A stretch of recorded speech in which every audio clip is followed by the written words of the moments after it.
जनवरी का मास आरंभ होते ही साकार ब्रह्मा बाबा की स्मृति अपने आप यादों की बारात लिए आंखों के सामने से गुजरती रहती है। ब्रह्मा बाप की पालना रोम रोम में समाई हुई है। ये तो आप जानते हैं कि परमात्मा को पाने के लिए हर एक साधना, उपासना, आराधना करते रहते हैं, लेकिन फिर भी कह देते हैं कि परमात्मा बेअंत है, नेति नेति। और है भी सच, अल्पज्ञ आत्माएं सर्वज्ञ परमात्मा को कैसे पा सकती हैं, कैसे जान सकती हैं, कैसे उससे मिल सकती है, जब तक वो सर्वज्ञ परमात्मा हम आत्माओं को हमारा अपना परिचय भी और परमात्मा अपना परिचय भी ना दे। तो कलयुग को वरदान है कि कलयुग में परमात्मा का मिलना बहुत सहज है। क्यों बहुत सहज है? क्योंकि परमात्मा पिता को अपना कर्तव्य निभाना होता है, अनेक अधर्म विनाश और एक सद्धर्म की स्थापना, साधु संत महात्माओं सबका उद्धार। कहते नहीं, परित्राणाय साधु नाम विनाशाय च दुष्कृताम। सबकी रक्षा करना और दुष्ट आत्माओं का विनाश कराना, ये कार्य परमात्मा का है। तो और युग में इतनी आत्माएं ऐसी दुखी अशांत नहीं होती है जितनी कलयुग के अंत में आकर होती है। तो इस समय आप देखेंगे कि कलयुग में धर्मों की भी कमी नहीं है, तो पाप आत्माओं की भी कमी नहीं है। ऐसे समय पर परमात्मा पिता का आना होता है, और वो आता भी इतने गुप्त वेश में है, जिसको कहते हैं कि मुझ परमात्मा को साधारण तन में आए हुए को मूढ़मती मनुष्य न पहचानने के कारण गाली देते हैं। तो आप देखेंगे कि इतनी बड़ी सृष्टि है और करोड़ों की तादाद में आत्माएं हैं, 550-600 करोड़, और उसमें कितनी थोड़ी आत्माएं इस डायमंड हॉल में बैठी है ना। तो कहते हैं कोटों में कोई और कोई में भी कोई परमात्मा को जो है जैसा है उस रीति से जानते हैं, मानते हैं, पहचानते हैं। बाबा रोज मुरली में कहता है नंबरवार पुरुषार्थ अनुसार, है ना। तो यहाँ पर भी नंबर अपने निश्चय के, अपनी धारणा के, अपने पुरुषार्थ के हो जाते हैं।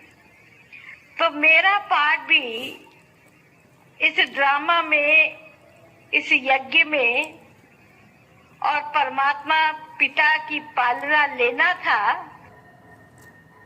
इसलिए अचानक ही हुआ है। क्योंकि 12 वर्ष की आयु में भगवान की प्राप्ति और भगवान का मिलना और भगवान की याद, मैं नहीं समझती हूँ कि इतनी कोई जरूरी होती होगी, है ना। खैर मेरे लिए तो जरूरी नहीं थी, क्यों हमने परमात्मा को कभी मिलने की या ऐसे करने की कोई कोशिश नहीं की। हाँ, जब इम्तिहान का समय होता था ना, तो सारे भगवान को याद कर लेती थी, है ना। क्योंकि हमारे घर में हर एक के इष्ट अपने अपने थे। मेरे लौकिक पिताजी के इष्ट थे शिव जी, और मेरी दादी के इष्ट थे राधा कृष्ण, और मेरी माँ के इष्ट थे ये अम्बा, जगदम्बा। तो मैं तीनों का जो आशीर्वाद जब पंडित देता था ना, वो तीनों का आशीर्वाद मैं ले लेती थी, परंतु कभी मैंने कुछ प्रक्रिया नहीं करी है, पूजा पाठ नहीं किया। लेकिन एक बार ऐसा हुआ कि मेरी दादी बीमार हुई, तो उसने कहा कि तुम आज ये राधे कृष्ण को नहला देना, उनके कपड़े बदल देना, उनको भोग लगा देना। मैंने कहा ठीक है। तो पता नहीं कैसे मेरे हाथ से कृष्ण की मूर्ति छूट गई और उसमें निशान पड़ गया, गड्ढा पड़ गया। वो पीतल की तो मूर्ति थी। तो मेरी दादी ने आवाज सुनी और सुनने के बाद वो उठ के आई, बोली क्या हुआ? मैंने कहा कुछ नहीं, जरा मूर्ति मेरे हाथ से छूट गई थी। तो उसको देखा तो उसमें गड्ढा पड़ा हुआ था। तो कहने लगी, लड़की तूने मूर्ति खंडित कर दी, अब खंडित मूर्ति की पूजा नहीं होती है, इसको तुम पुजारी को बुला के विसर्जन करवा दो। तो मैंने कहा कि क्यों नहीं होगी ठीक, हमारी टांग में लग जाता है, आप हमको मालिश करते हो, हम ठीक हो जाते हैं, ये नहीं ठीक होगी क्या? बोली नहीं नहीं, ये ठीक नहीं होगी, भगवान खंडित हो गया है, अब इसको हुआ। फिर मेरे को उस दिन से इतना धक्का लगा कि भगवान भी मर जाता है, भगवान भी ऐसा हो जाता है। हमको तो चोट लगती है तो हमको तो मालिश करके ठीक कर देते हैं, भगवान के लिए कोई गोली नहीं है, कोई मालिश नहीं है। हमको बहुत धक्का लगा कि ये क्या है, ऐसा भगवान तो बनना ही नहीं चाहिए, ऐसा भगवान तो होना ही नहीं चाहिए। खैर उस दिन से जो मेरी थोड़ी बहुत श्रद्धा थी भगवान से, वो भी हट गई और ही डर लगने लगा। खैर भगवान से तो श्रद्धा हट गई, लेकिन एक दिन ऐसा था जो भगवान को मुझे अपना बनाना था। तो 1 जनवरी का दिन था, मेरा जन्मदिन था। तो मैं अपने साथियों के साथ में सिनेमा देखने जा रही थी, पर उसमें टाइम बहुत था, तो हमें टाइम तो कहीं पास करना था। तो सामने एक बोर्ड लगा हुआ था जिस पर लिखा हुआ था कि 7 दिन में भगवान के दर्शन। अब हमको आया कि 7 दिन में भगवान के दर्शन, ये तो बड़ा साज ज्ञान है, भगवान ही नहीं पता है तो भगवान के दर्शन क्या करेंगे। ऐसे ही टाइम पास करने के लिए हम अंदर चले गए। अंदर गए तो मैंने सोचा कोई साधु बाबा होगा, कोई ऐसा। देखा तो वहाँ ऐसा तो कोई था नहीं, लेकिन हमारी जो शांतामणि दादी है ना, ये वहां पर थी। तो बोली कैसे आना हुआ? मैंने कहा ये बोर्ड पढ़ा 7 दिन में भगवान के दर्शन, तो मेरी दिल हुई कि देखिए भाई 7 दिन में भगवान के दर्शन कैसे कराती है, भगवान तो पता ही नहीं है कौन है, लोगों ने तो अब तक भगवान को जाने ही नहीं, और आप 7 दिन में दर्शन करा देंगी? बोली हाँ हम करा देंगे। मैं कहा कैसे कराएंगी? तो वो ज्ञान देने लगी, तुम तब तक मेरा टाइम हो गया था। मैंने कहा अच्छा बाकी में पीछे आएंगी समझेंगी, लेकिन पता चल गया कि आप 7 दिन में भगवान के दर्शन करा देंगी। तो उन्होंने कहा कि आप आई हो तो आप थोड़ा सा योग करके जाओ। तो मैंने कहा कैसे योग होगा? तो मैं समझी पलथी मार के बैठेंगे, आंखें बंद कर लेंगे, योग हो जाएगा। और इन्होंने फिर मेरे को ज्ञान दिया आत्मा का। मैं थोड़ा आत्मा का ज्ञान तो ले लिया, और परंतु मेरा मन लगा नहीं, क्योंकि मन तो मेरा पिक्चर में था, तो लगता कैसे। खैर टाइम पास करके मैं गई, लेकिन ये जो आत्मा का ज्ञान दिया, आत्मा अमर है, अविनाशी है, ये 2 शब्द मेरी बुद्धि के अंदर रह गए, बाकी तो ज्ञान भूल गया था। तो समय बीतता गया। तो ऐसे ही मेरी एक बहन, वो पहले बर्मा में रहती थी, वो ट्रांसफर होके यहाँ इंडिया में आए, तो लखनऊ में आए। तो मैं उनसे मिलने गई। तो जब मिलने गई तो मेरे जीजा जी ने यही ज्ञान सुनाया, आत्मा अमर है, शरीर नाशवान है, आप जैसी कुमारियां हैं जो ज्ञान देती हैं, ऐसे मैं समझ गई। तो चलना, फिर जब कभी उनके घर में जाए तो वो यही आत्मा है, अमर है, यही कहना। मैंने अपनी बहन को कहा कि मैं समझ गई हूँ आत्मा अमर है, रोज रोज मेरे को यही ज्ञान मत दिया करें, मना कर देना। कुछ कुछ दिन बाद उनके बच्चे ने शरीर छोड़ा तो वो घर की स्थिति रोने धोने वाली थी। तो मेरे को सवाल उठा कि जब कहते आत्मा हमारा शरीर नाशवान है तो मनुष्य क्यों रोता है। तो मैंने कहा जहाँ इनको ज्ञान मिला है ना, हम पूछेंगे उनसे। तो हम गए, तो फिर शांतामणि दादी मिली। तो उन्होंने कहा आप एक दिन आई थी। मैंने कहा आई थी। तो कहा कि याद है। मैंने कहा याद है। बोला आपको ये, मैंने कहा हमको याद है और आपने हमें भी कहा था आत्मा हमारा शरीर नाशवान है। आपने इनको भी पाठ पढ़ाया है, परंतु इतना पाठ पढ़ते हुए भी मनुष्य दुखी क्यों होता है। उन्होंने एक बात कही कि उन्होंने धारणा में नहीं लाया है, सिर्फ ज्ञान को ज्ञान की रीति से सुन लिया है, समझ लिया है कि आत्मा अमर है, शरीर नाशवान है, पर इनको धारणा में नहीं लाया। अगर धारणा में ले आता है तो फिर मनुष्य दुख सुख शोक आदि से ऊपर हो जाता है। तो हो सकता है, ठीक है। फिर उन्होंने हमको सबको योग में बिठाया। तो ऐसे तो हमारे को थोड़ी थोड़ी आदत थी योग में बैठने की, क्योंकि मेरे लौकिक माता पिता श्री अरविंद को मानते थे। तो रोज शाम को बैठते थे और कहते थे आप सब आंखें बंद करके बैठो, श्री अरविंद आपको एरोप्लेन की सैर कराएंगे। तो हम बच्चे तो आंखें बंद करके बैठ जाते थे, बीच बीच में आंखें खोल के भी देख लेते थे, भाई सबकी आंखें बंद हैं तो मैं भी बंद कर लेती थी। परंतु एरोप्लेन की सैर तो हुई नहीं, लेकिन बैठने की एक आदत पड़ गई। तो जब हम को शांतामणि दादी ने कहा कि बैठो, तो हम बैठ तो गए। तो उन्होंने कहा जैसे हम कहे वैसे करो, करा। उनका दृष्टि लेना है, दृष्टि भी ली। तो मुझे ऐसा लगा कि जैसे मेरे कोई सारे संकल्प की जो शक्ति है वो बाग डोरे जैसी मेरी कोई खींच रहा है। तो मैं ऐसे ऐसे करने लगी, ये मुझे क्या हो रहा है। थोड़े समय के बाद मैं ध्यान में चली गई, और ध्यान में जब मैं गई तो मैंने देखा कि हमारे वहां जो दुर्गा की पूजा होती थी ना, वही दुर्गा की मूर्ति मेरे सामने है। और वो कहती है आओ आओ, यही समय आने का, मैं तुम्हें लेने के लिए आई हूँ। मैं कहती नहीं नहीं, मैं नहीं आऊंगी, मेरी माँ रोएगी, मैं नहीं आएगी। खैर वो गायब हो जाती है, और उसकी जगह पर ये जो ममा है ना, ये ममा सामने आ जाती है। ये बाबा मम्मा ऐसे बारी बारी से सामने आते हैं और कहते हैं। फिर बहुत समय तक मेरी स्थिति ऐसी रही, और जब मैं नीचे आई तो बोला क्या हुआ। मैंने कहा क्या हुआ क्या। मेरी तब तक तो मैं अभी ऊपर ही थी। तो मैंने कहा मैं मरना नहीं चाहती हूँ।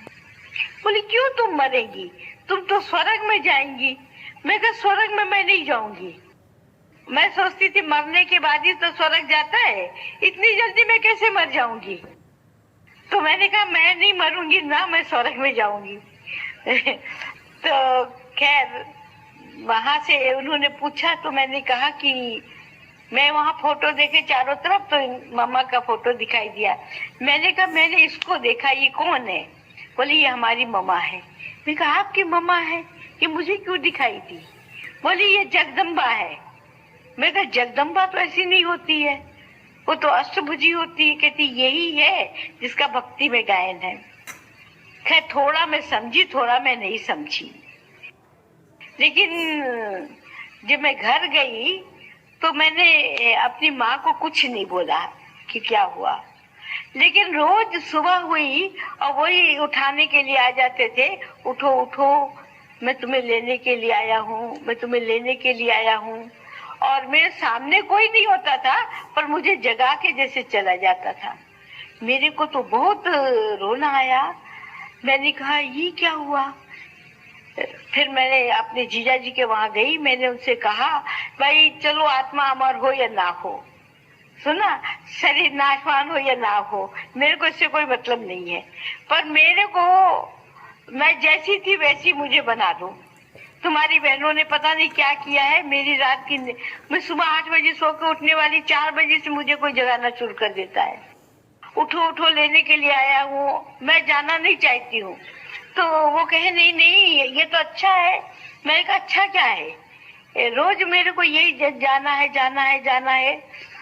तो खैर बोले, मैंने कहा तुम अपनी बहनों के पास मुझे ले जाओ, मैं माफी मांग लेंगी, कहेंगी भाई जो चाहे सो करो, पर मेरे को जैसा कि तैसा बना दो। खैर मैं गई तो मैंने उनको सुनाया, मेरे को रोना भी आ रहा था। तो बोला ये तो भगवान की कृपा है।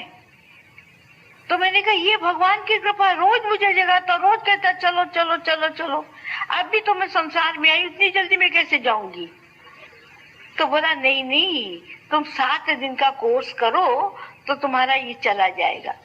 तो मैंने कहा 7 दिन का कोर्स, 1 दिन के कोर्स में तो मेरा ये हाल हो गया, और 7 दिन अगर मैंने किया तो मैं कहाँ चली जाऊंगी। सुना, मैं तो 7 दिन में चली जाऊंगी, मैं नहीं करेंगी। बोली नहीं मैं गारंटी देती हूँ ना, तुम करो तुम करो। मैंने कहा मैं 7 दिन आऊंगी कैसे। खैर मैं इस समय स्कूल में पढ़ती थी, तो क्या करा, अब ऐसे तो जाने को मिलता नहीं, घर में थोड़ी सी बात निकाली, बोला नहीं नहीं कहीं नहीं जाना ये वो, पर 7 दिन तो मुझे करना ही था। तो मैंने क्या करा, ड्रेस ले जाती, स्कूल की पहन के जाती थी, तो वहाँ एक ड्रेस ले ली, जब वहां से जाना हो ना तो ऐसे वो पहन के चली जाती थी। खैर 7 दिन जो ज्ञान लिया, थोड़ा थोड़ा ज्ञान लिया, ज्ञान नहीं लिया जाता तो योग ही लगाया, ज्ञान थोड़ा ही था। जैसे कोई नहीं नियम पूर्वक हाथ दे के चला आता है ना, ऐसे 7 दिन में हाथ दे के आती रही, थोड़ा थोड़ा ज्ञान, थोड़ा थोड़ा योग सुनती रही। फिर मेरे को आया कि भाई अब क्या करना है, तो बोला कि अभी योग लगाना है। मैं कहा अच्छा, योग तो हम घर में भी लगा लेंगे। कहा घर में भी लगा लो, पर बीच बीच में आना चाहिए। ठीक है। फिर क्या हुआ, रोज सुबह बाबा मुझे एक एक लेसन देता था, समझाता था और साक्षात्कार कराता था घर बैठे। रोज कभी स्वर्ग में ले जाता था, कभी ब्रह्मा विष्णुपुर शंकरपुरी ले जाता था, कभी ये भक्ति मार्ग का दिखाता था, कभी मुझे 7 दिन का लेसन समझाता था। मतलब बाबा मुझे धीरे धीरे धीरे धीरे अपनी तरफ खींचता गया। तो एक दिन क्या हुआ कि घर वाले तो मेरे माने ही नहीं, जरा भी नहीं माने। इनको हमने इशारा दिया, कहा नहीं नहीं नहीं तुम ऐसे ही ठीक हो, अभी क्या करेंगे ज्ञान ध्यान लेके। खैर एक दिन इनका बहुत बड़ा क्लास था, तो इन्होंने कहा कि आप कभी क्लास में नहीं आई हो, आज आप क्लास में आओ, सबसे मिलना, बड़ा क्लास है, बाबा भी आएगा, ऐसे ऐसे कहा। तो मैंने कहा कि अच्छा। खैर मेरे उस दिन पाठ मेरा था, जाना ही था, तो मेरे माता पिता जा रहे थे कोई शादी में, मुझे कहा तुम भी चलो। मैंने कहा नहीं मैं शादी में नहीं जा, मैं आज पढ़ाई पढ़ूंगी। तो ना, तो वो लोग तो शादी में चले गए, हमको पता था इनको देर से आना है, तो मैं भी घर से निकल पड़ी और सेंटर पे जाके पहुंची। सेंटर पे जब जाके मैं पहुंची तो वहाँ बहुत बड़ा क्लास लगा हुआ था, और उस समय शांतामणि दादी के तन में बाबा आया हुआ था। तब बाबा ऐसे भी आता रहता था, तो आया हुआ था। तो जैसे मैं पहुंची, जाके बैठी, तो मैं तो क्लास में किसी को नहीं जानती थी, लेकिन बाबा ने मुझे बुलाया कि मोहिनी तुम आ गई, यहाँ आओ, मुझे बुलाया। मैं गई, सामने बैठी, तो मेरे सामने जैसे सारा दुनिया घूमती है ना, उस रीति से मोहिनी आ गई तुम। मैं देखती रही बाबा को, पर मोहिनी तो थी ही नहीं। मेरा पहले दिन बाबा ने नाम बदल दिया मोहिनी। जितने भी क्लास के भाई बहने थे सब समझे कि मैं मोहिनी हूँ। मेरे पहले नाम का किसको पता ही नहीं। तो भगवान का बनना था, बनते साथी पहले दिन भगवान ने मुझे अपना बना के नाम ही बदल दिया, मोहिनी नाम दे दिया। सारे क्लास वाले मुझे मोहिनी मोहिनी मोहिनी मोहिनी कहते थे, पहला नाम तो कोई जानते ही नहीं था। मैं मोहिनी बन गई। फिर उसके बाद में मैं धीरे धीरे आती जाती रही, और मेरी लगन जो थी ना वो बढ़ती थी। इन्होंने एक बार मनोहर दादी आई और मनोहर दादी ने आके बहनों ने परिचय कराया से, तो कहती है कि मोहिनी, अगर आपने बाबा की गोद नहीं ली, बाबा से नहीं मिली, तो भगवान बाबा जहां जहां अपने कदम रखेगा ना, वहां वहां विनाश हो जाएगा। मैंने कहा बाबा कदम रखेगा और विनाश हो जाएगा और मैं भगवान से वर्षा नहीं ले सकूंगी, ये कैसी बात है। तो तब से मैंने संकल्प किया कि मेरे को एक बार माउंट आबू जाना है, एक बार माउंट आबू जाना है, एक बार बाबा से मिले, फिर मैं अपने जीवन का फैसला करूंगी। तो अब कैसे मिले, क्या करें, ये तो मेरे समझ में आते ही नहीं था। तो मेरा मैट्रिक का एग्जाम था, तो मैंने घर में अपने पिताजी से कहा कि मैट्रिक में मेरे एग्जाम पूरे हो जाए ना, फिर मुझे आप एक दिन एक बार माउंट आबू जरूर भेजना। बोले तुमने बोला था मैं कश्मीर जाऊंगी, अभी बोलती माउंट आबू। बोले नहीं, मैं पहले माउंट आबू जाऊंगी, पीछे कश्मीर जाऊंगी, आप हमें भेजना। तो कहते अच्छा, अगर अच्छे नंबर से पास होगी ना, फिर मैं तुम्हें भेजूंगा। तो कहा ठीक है। मैं पढ़ाई पढ़ती रही, लेकिन जब एग्जाम के दिन तब मेरे को बुखार चढ़ गया। मैं सेंटर पर आई और मैंने कहा कि भाई मेरे एग्जाम के दिन मुझे बुखार चढ़ गया, क्या करे, बाबा को बोलो मेरा बुखार कम करे। तो उन्होंने कहा सिर धुलाई कर लो, तो उन्होंने ठंडे पानी से मेरा सिर धुलाई कर दिया और ही बुखार चढ़ गया। तो मैंने कहा अगर हम एग्जाम देने नहीं जाएंगे तो घर वाले मुझे माउंट आबू नहीं भेजेंगे, कहेंगे एग्जाम देने के लिए तो तुम बीमार हो गई और माउंट आबू जाने के लिए ठीक हो गई। पर मैं एग्जाम भी बीमारी हालत में दिया, वो मेरे को टीचर बता देता था ये क्वेश्चन है, ये तुमको करना है और ऐसे करना है। खैर हमने एग्जाम दे दिया और तैयारी पूरी कर ली कि मुझे माउंट आबू जाना है। और जब एग्जाम दे के गई तो सारे जगह कह दिया मैं कल माउंट आबू जा रही, कल माउंट आबू जा रही। बोली माउंट आबू जा रही हूँ। हमने कहा हाँ, जिसको जो सौगात देनी मुझे दे देना, चिट्ठी देनी हो मुझे दे देना, मैं तैयार हूँ जाने के लिए। घर आई तो मैंने कहा कल मैं माउंट आबू जाऊंगी। तब किसने तुम्हें कहा माउंट आबू जाऊंगी? मैंने कहा आप नहीं तो कहा था एग्जाम दे दो फिर माउंट आबू भेजेंगे। बोला वो तो मैंने ऐसे ही कहा था। मैं कहना मैं जाएंगी, मैं जाएंगी, मैं जाएंगी। बोला किसके साथ जाएंगी? ऐसे वैसे के साथ तुम्हें भेजना नहीं है। फिर मैंने अपने जीजा जी को तय किया कि आप चलो, उनको लेके चली। अब गई तो सही, लेकिन ये जीवन का मेरा पहला चांस था जब मैं घर से अपने माँ बाप के बिना अकेली कहीं जा रही हूँ। जब तक गाड़ी नहीं चली तब तक तो मैं खुश रही, गाड़ी चल दी तो मैंने रोना शुरू कर दिया कि मैं कहाँ जा रही, मैं अकेली जा रही हूँ, मेरे घर वाले, मेरी चोटी कौन करेगा, मेरे कपड़े कौन पहनाएगा, मेरे ये सारी चिंताएं करने लगी। तो वो कहते बेटा चिंता नहीं करो, सब हो जाएगा, सब हो जाएगा, है ना। मैं कहा अच्छा।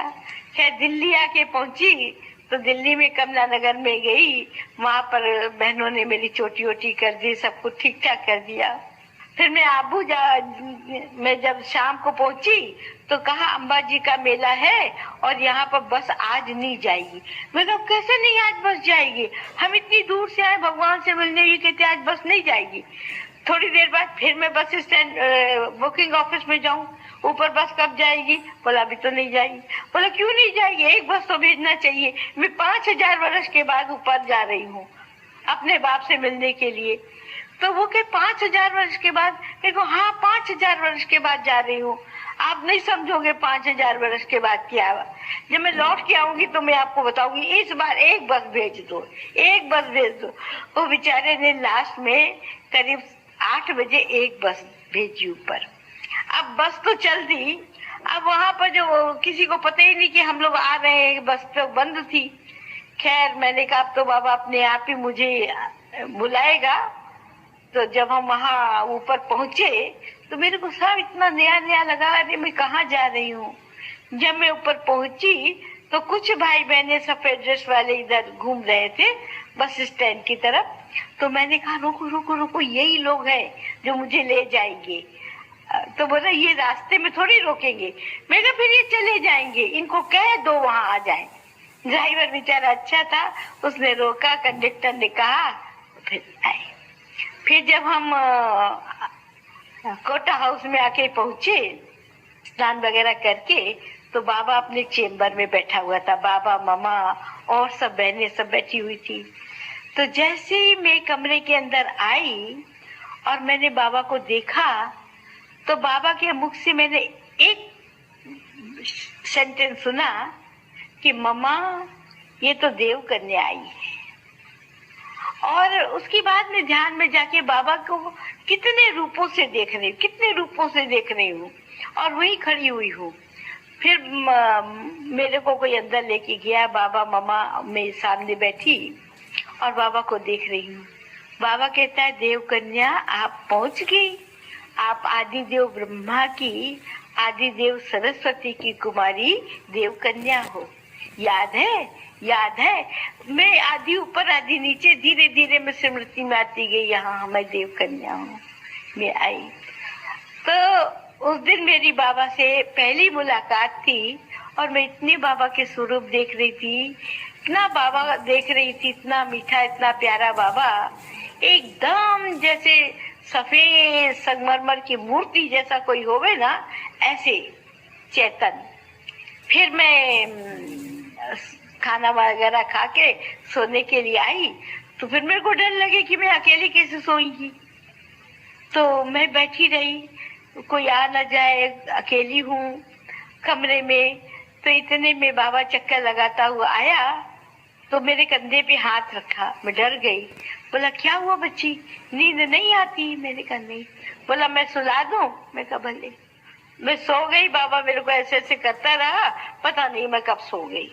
फिर सुबह मुझे ऐसा लगा जैसे बाबा जगाने आया हो और बाबा चला गया।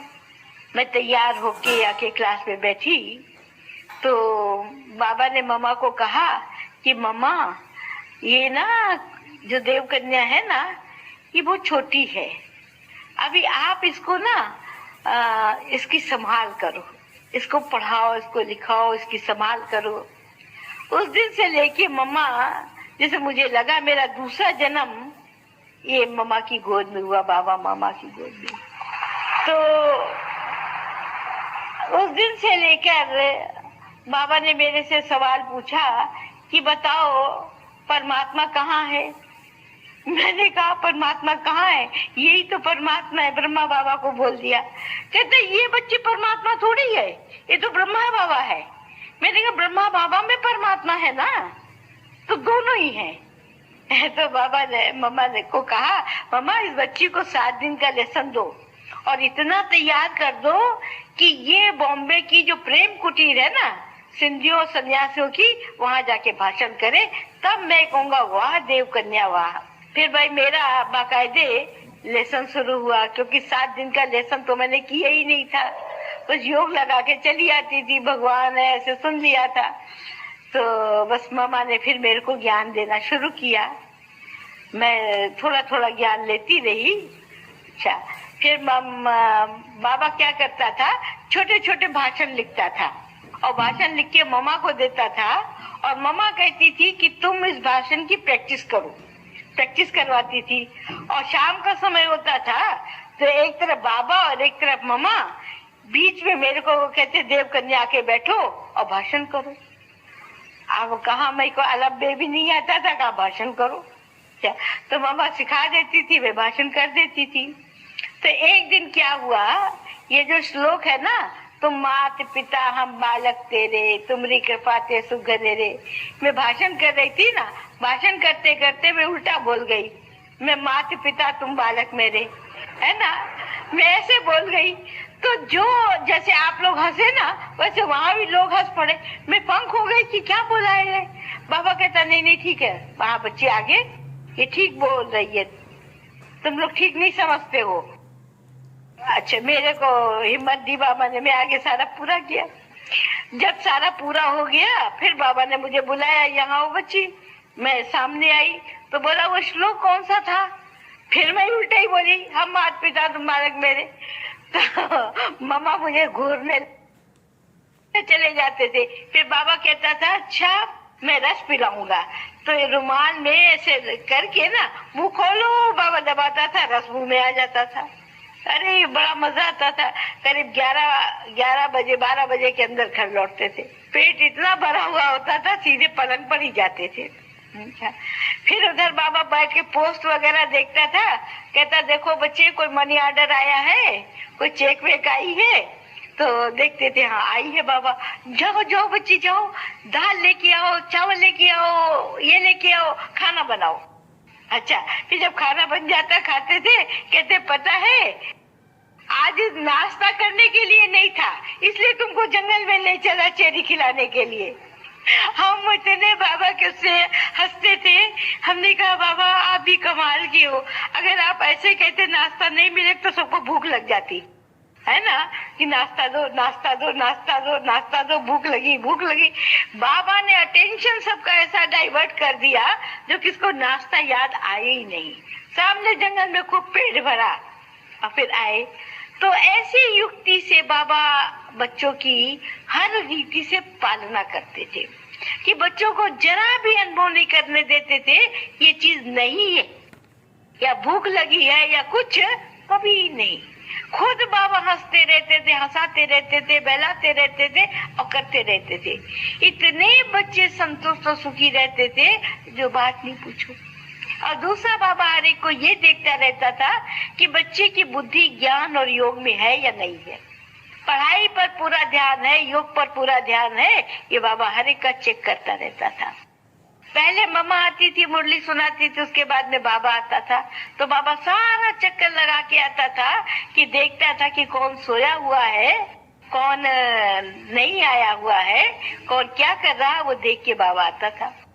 तो क्या हुआ, एक दिन मेरा भी ऐसी बारी आ गई कि मेरे को बहुत ठंडी लग गई। हाथ हिलाऊं तो हाथ न हिले, पैर हिलाऊं तो पैर न हिले, सारे बदन में दर्द। तो मैं सोई हुई थी। बाबा आया, रजाई उठाई तो देखा मैं सोई हूँ। बोली बच्ची तुम सोई हुई हो?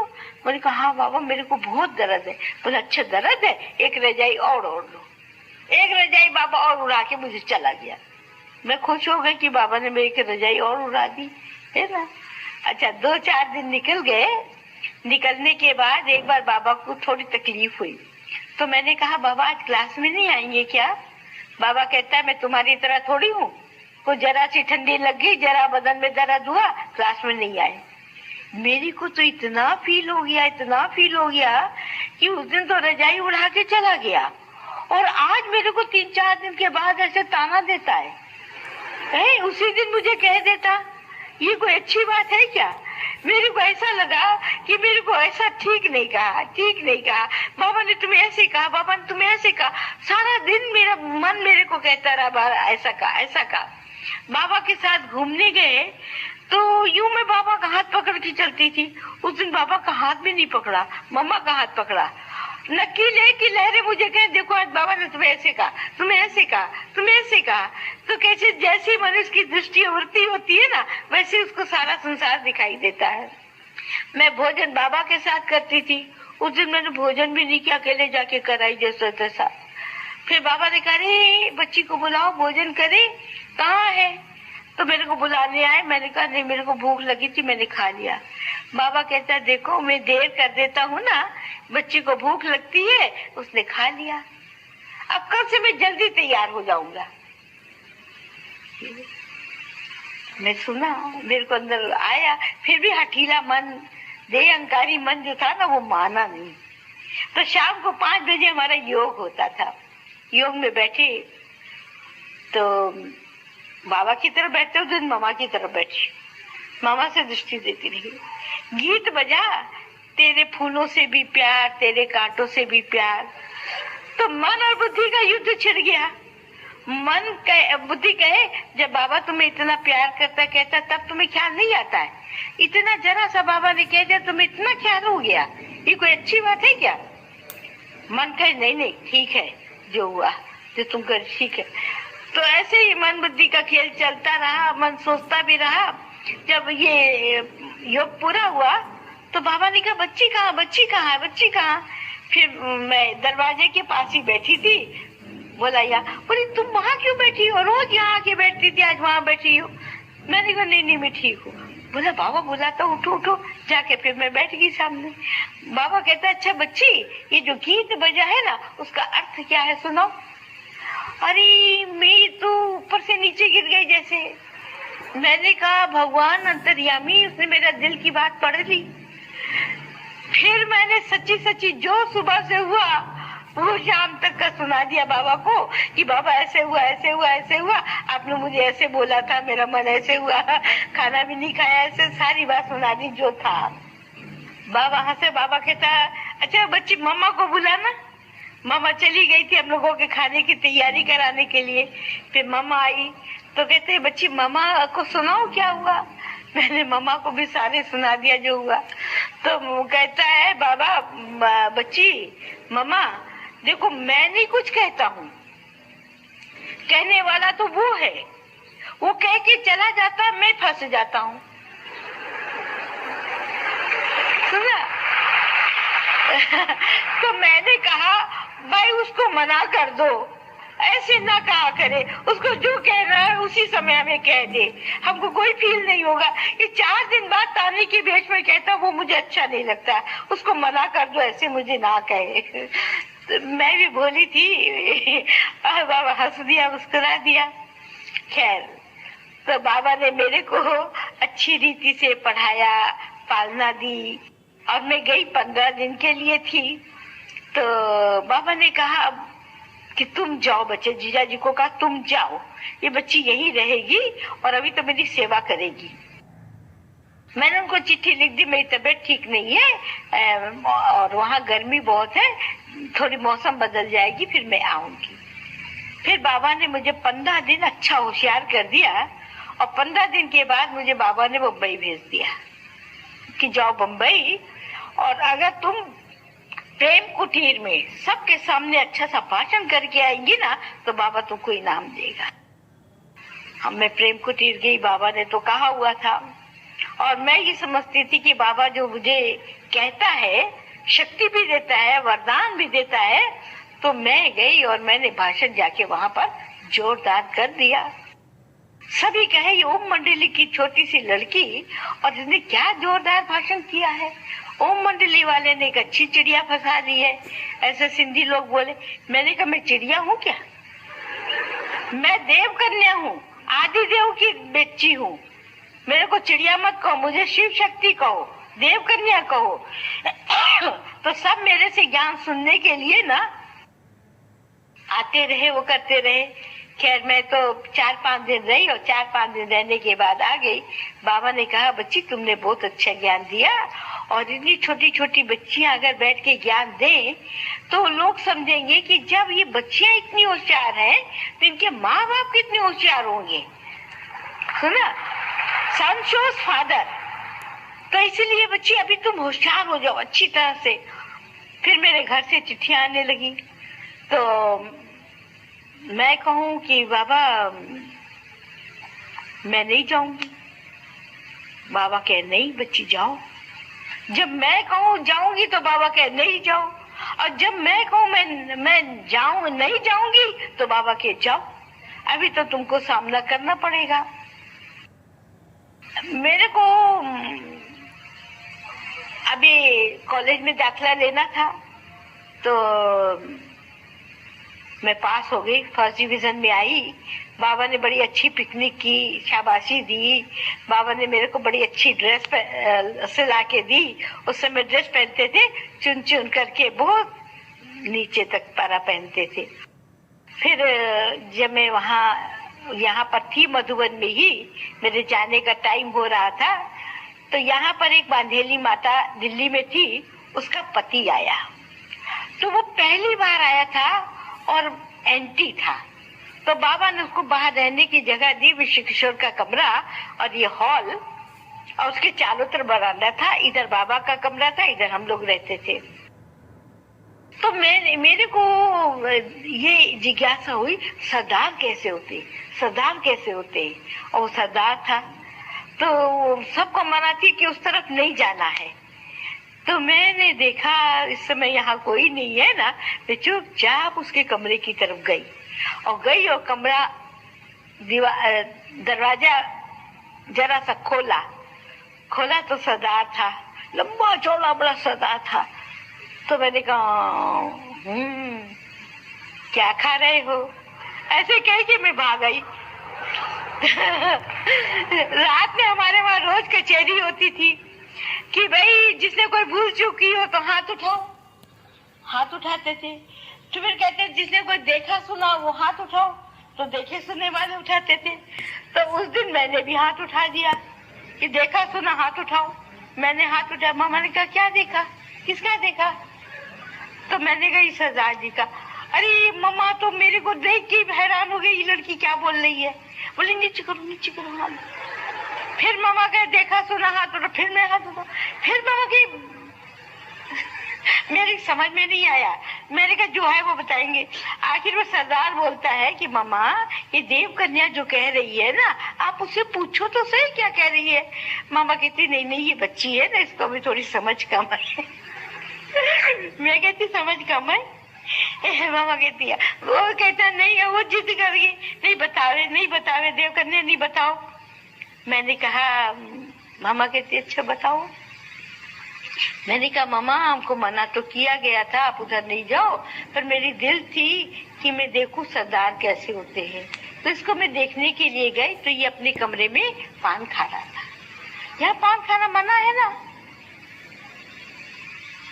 तो मामा बोली वो नया है कोई बात नहीं। बोलो मामा सजा तो मिलनी चाहिए, अब जो सजा देंगी वो मैं लूंगा। देवकन्या क्या सजा देगी? मैंने कहा सजा मैं नहीं देती हूँ, सजा मामा देती है, मैंने तो सिर्फ बताया जो देखा। तो मामा ने कहा कि सजा क्या देंगी ऐसे ऐसे। बोला अच्छा मैं बताता हूँ मैं सजा क्या लूंगा। बोला बताओ भाई क्या लोगे। कहती देव कन्या मेरा 7 दिन का कोर्स करावे। अरे बाप रे बाप, उल्टे मेरे पर कहते थे ना कि नवाज छड़ाने गए और रोजे गले पड़ गए। उसकी भूल देखी, 7 दिन का लेसन मुझे देना पड़ा, और 7 दिन का लेसन देना मुझे ठीक आते ही नहीं था। जो ठीक मुझे आए मैं उसको कराऊं। बोला अब तो तुमको कराना पड़ेगा।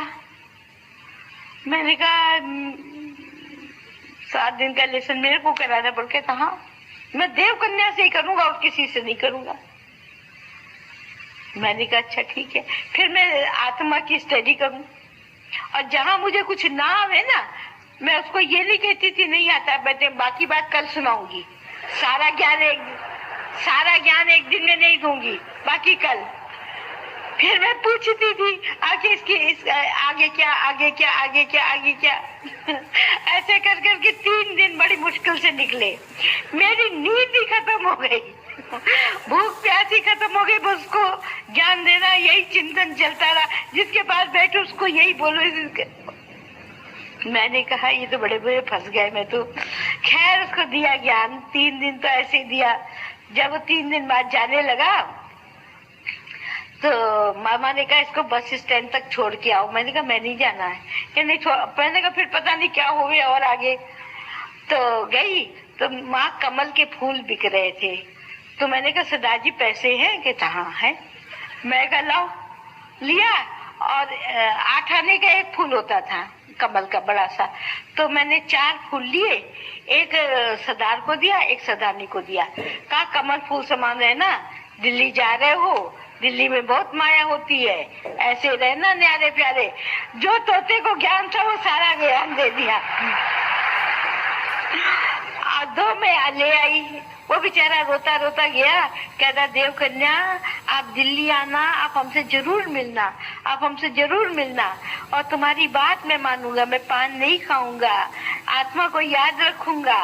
ऐसे वो बोल के गया। खैर तो जब मैं घर आई तो एक फूल मामा को दिया। मामा ने कहा कहाँ से लिया? मैं कहा सरदार से लिया था पैसा। उसको वो बोले उससे लेना चाहिए। मैंने कहा लेना क्या चाहिए, 2 उसको भी तो देकर आई ना, और एक आपके लिए एक बाबा के लिए लेकर आई। तो मामा मेरे को समझाती है ऐसे किसी से पैसा नहीं लेना। तो मैंने पैसा कहाँ लिया, मैंने तो फूल वाले को पैसा दिया ना, मेरे पास थोड़ी है, मैं तो फूल लेकर आई। मोटी बुद्धि थी ना, थोड़ा ज्ञान कम आता था। खैर मम्मा बाबा को फूल दे दो आके। फिर मैं तो बाबा ने कहा कि बच्ची अभी ज्ञान में तुम होशियार हो जाओ, है ना। मैंने कहा मैं होशियार हो जाऊंगी। तो मैं वहां पर 2.5 मास रही बाबा के पास में, और बाबा रोज मुझे ज्ञान देता रहता था। बाबा ने मुझे 2 बातें बतलाई। एक बात बाबा ने कही कि देखो बच्ची, सच्चे बाबा के साथ में सदा सच्चा रहना, कभी भी बाबा से झूठ नहीं बोलना, है ना। तो बाबा का वरदान तुम्हें मिलता रहेगा, कुछ भी हो जाए।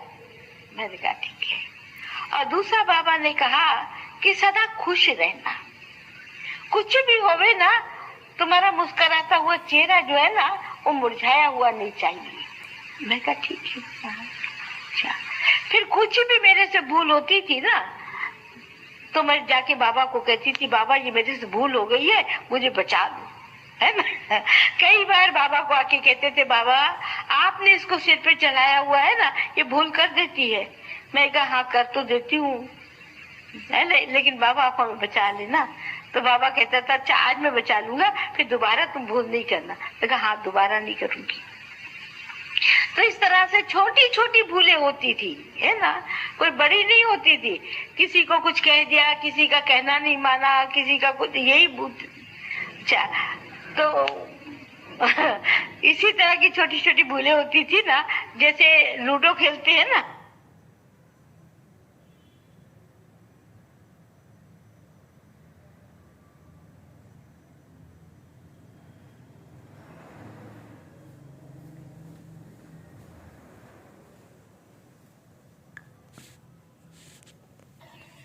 तो उसमें सांप सीढ़ी वाला खेल होता है ना, तो सांप के नंबर होते हैं। तो हम बहनों के कपड़ों में भी सबके नंबर थे, फलाना ये वो। तो हम सांप का नंबर ना लेकर बहन का नंबर ले लेते थे, नाम ले लेते थे। उस बहन को ऐसा लगा कि जैसे इसने मेरे को कुछ कहा है, उसे सुना नहीं, देखा नहीं।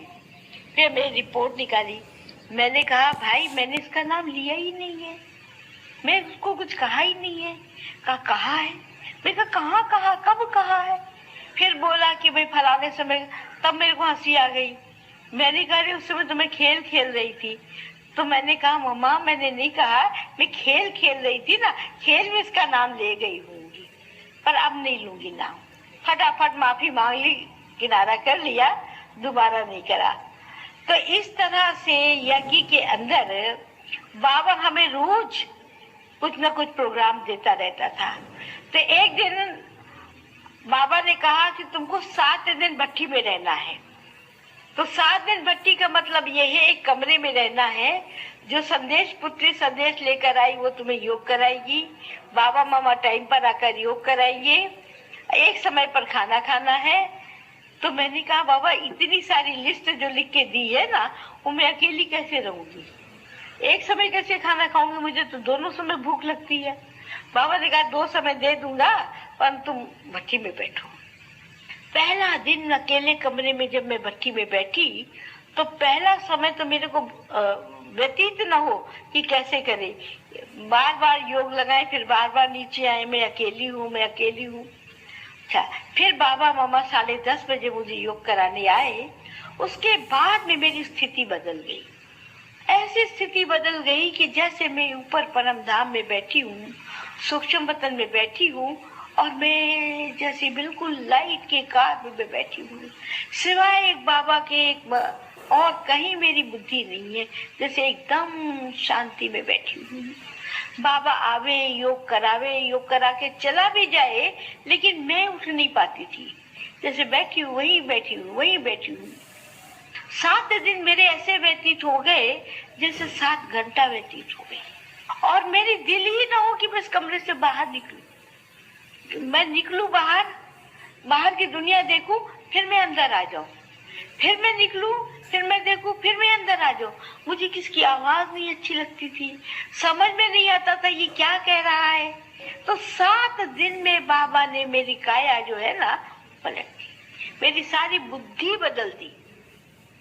और उस दिन से जो बाबा कहता नष्टो मोआ स्मृति स्वरूप, जैसे उस दिन से मुझे अनुभव हो गया नष्टो मोआ स्मृति स्वरूप का, कि जैसे किसी भी बात में, किसी भी चीज में मेरी बुद्धि नहीं है। क्या कहते हैं ये मेरी समझ में नहीं आता। जैसे मेरी ऊपर की स्टीच, और कहाँ भी मेरा लगाव नहीं, झुकाव नहीं, कोई कुछ नहीं। फिर उसके 10 दिन के बाद मुझे वापस लखनऊ जाना था। जब मुझे भेजा तो भी मैं ऐसे जा रही थी जैसे पता नहीं मैं कहाँ जा रही हूँ क्या। जब मैं घर में भी जाके पहुंची तो मैं एक एक को ऐसे देखूं जैसे ये पता नहीं कहाँ है, कौन है, ये मेरे किस जन्म के माता पिता हैं, किस जन्म के संबंधी हैं। जो मेरी आंखें बदली हुई तो वो मेरे को देखे कि ये मेरी लड़की को हुआ क्या है, ये तो जैसे मेरे होती हुई मेरे से दूर है, क्या हो गया है इसको। तो ये समझे इसको कोई जादू वादू लग गया है। वो ये सब जादू उतारने की कोशिश कर रही है, पर मेरे को तो जो जादू लगा था वो जादू ऐसा थोड़ी था जो उतर जावे, ये तो चढ़ने वाला जादू था। तो मेरे को फॉर्म दिया कि फीस जमा करो अपने कॉलेज में जाके। जब मेरा टर्न आवे, मेरे को बाबा कहे, जैसे कह रहा तुम्हें ये जिस्मानी पढ़ाई पढ़नी है, रूहानी नहीं पढ़नी है, स्वर्ग में नहीं जाना है। फिर मैं फॉर्म उठा के अंदर ले आऊं। रोज के तुम्हारी कोई नहीं फॉर्म फीस भराई जाती है, बाकी सब तो लेके चले आते हैं। मैं कहा मेरे से नहीं होता है, मैं क्या करूं। कहते आज मैं चलता हूँ। वो गए और उन्होंने मेरी फीस भर दी और कॉलेज में दाखिला ले लिया। जब ले लिया तो मेरा प्रोफेसर मुझे पढ़ावे तो मैं उसकी ओर देखती रहूं, ये आत्मा है, आज मेरा प्रोफेसर बना है, मुझे ये पढ़ाई पढ़ा रहा है। पता नहीं कितनी बार मैंने इसको पढ़ाया हो। तो वो मेरी ओर देखे तो कहते क्या घूर के देख रही हो, नीचे देखो, नीचे देखो। मैं आत्मा देख रही हूँ, वो मेरी नजर मिला ही नहीं सकता था ना। वो नीचे देखो, आंखें नीचे करो, आंखें नीचे करो। तो मैं उसको ऐसे देखती हूँ, क्या कहता आंखें नीचे करो, क्यों, आत्मा है ये। तो मेरी सारी जो दृष्टि उड़ती थी ना वो आत्मा में टिक गई। कभी माँ को देखूं, ये मेरी माँ है, पता नहीं कितनी बार मैं इसकी माँ बनी हूँ, है ना। तो वो मेरी नजर देखे, मेरी वो देखे तो कहीं इसको क्या हो गया है, क्या। आत्मा का ज्ञान मुझे इतना पक्का, इतना पक्का, इतना पक्का हो गया उस समय जो आज मुझे नहीं है।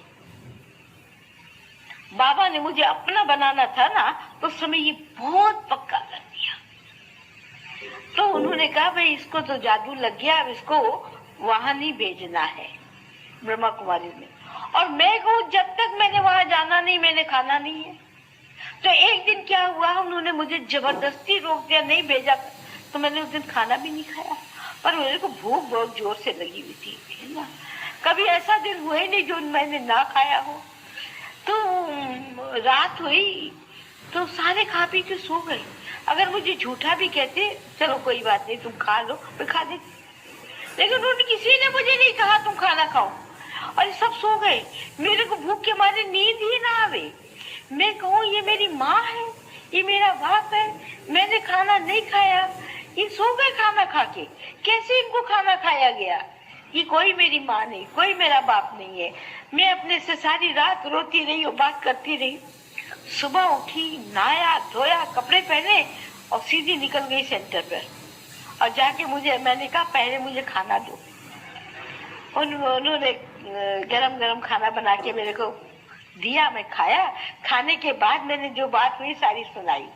मैंने उस दिन से तो मेरी रग अपने माँ बाप से ऐसी टूट गई, जो थोड़ी बहुत रही होगी वो भी उस दिन से टूट गई। ये मेरे कोई माँ बाप नहीं है, ये मेरे कोई स्नेही नहीं है, ये मेरे कोई शुभचिंतक नहीं है, ये सब स्वार्थ है, सब स्वार्थ है। तो मेरी रग टूट गई। अगर वो मुझे कह देते ना तो मेरी रग नहीं टूटनी थी, मैं सच्ची बात बताती हूँ। लेकिन उनके व्यवहार ऐसा रहा ना तो मेरी रग टूटती गई, टूटती गई, टूटती गई, टूटती गई। मुझे जो वरदान मिल गया था नष्ट मोहा का, उस वरदान में मैं स्थित हो गई। तो अब मेरी लगन दिन प्रतिदिन इधर बढ़ती गई, सेवा में भी बढ़ती गई और उसमें भी बढ़ती गई। बाबा ने कहा सेवा करो। तो सेवा के लिए भी मैं सेवा करो। भगवान का परिचय जो इतना नशा चला हुआ था, जो मैं किसी को देखती नहीं थी। एक साधु था, गीता जयंती होती थी, मैं लोगों की बड़ी निंदा करता था, बड़ी निंदा करता था, बड़ी निंदा करता था।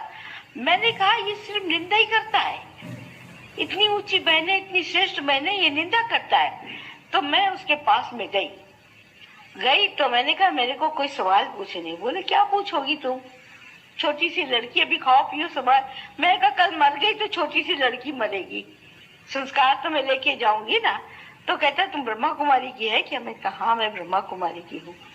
मैं ये कहने के लिए आई हूँ, तुम ब्रह्मा कुमारी को गाली क्यों देते हो, गिलानी क्यों करते हो? ज्ञान दो ना, गिलानी क्यों करते हो? नहीं अच्छी लगती छोड़ दो। सब्जी की दुकान पर हर जरूरी थोड़ी सब सब्जी तुमको अच्छी लगे। कोई नहीं अच्छी लगती है ये थोड़ी कहोगे कि ये सब्जी क्यों रखी है, ये कहोगे ये सब्जी तुम नहीं लो। तो मैं कह के चली आई। वाह उसने अपनी सभा में मेरा नाम ले लिया। मेरे घर वाले बिगड़ गए। घर वाले बिगड़ गए कि तू सन्यासी से लड़ने गई? मैं कहा मैं लड़ने नहीं गई थी, उसको ज्ञान देने गई थी कि गिरानी मत करो। फिर उस दिन के बाद वो कहता है तुम्हें पता है मैं भगवान का सेक्रेटरी हूँ। मैंने कहा मैं भगवान की बच्ची हूँ। जब मैं अपने बाप से बैठ के बात करूंगी ना तो सेक्रेटरी बाहर बैठेगा, मैं अपने बाप के साथ बैठी होंगी। तो भगवान का बच्चा बनना और भगवान का सेक्रेटरी बनना दोनों में फर्क है। तो बाबा ने हम बच्चों को इतना नशा चढ़ाया, इतना नशा चढ़ाया, जो हमारे लिए सारी पुरानी दुनिया जो थी ना वो क्या थी? शतरंज के मोहरे जैसी थी, इधर से उधर, उधर से उधर, उधर से उधर रखो और अपनी मौज में रहो। तो भगवान ने हमें इतना खुश नसीब बनाया, ब्रह्मा बाप ने हमारे रग रग में जैसे ज्ञान, योग, दाना, खुशी, सेवा ऐसी भर दी जो हमें दुनिया की कोई चीज, कोई वस्तु अपनी ओर आकर्षित नहीं करती। आज भी मैं ब्रह्मा बाबा के वरदानों से चल रही हूँ। मेरे को जीवन में कभी किसी बात की कोई भी प्रकार की चिंता नहीं हुई। सोचा और मिला। भगवान ने मेरी पालना इतनी अच्छी की, इतनी अच्छी की कि सब प्रकार से मुझे संतुष्ट, सब प्रकार से सुखी, वरदानों से पाला भी और आज भी मुझे अपने वरदानों से ही पाल रहा है। मैं भगवान के वरदानों से ही पल रही हूँ, चल रही हूँ, खुशी में, आनंद में, मौज में रह रही हूँ। ओम शांति।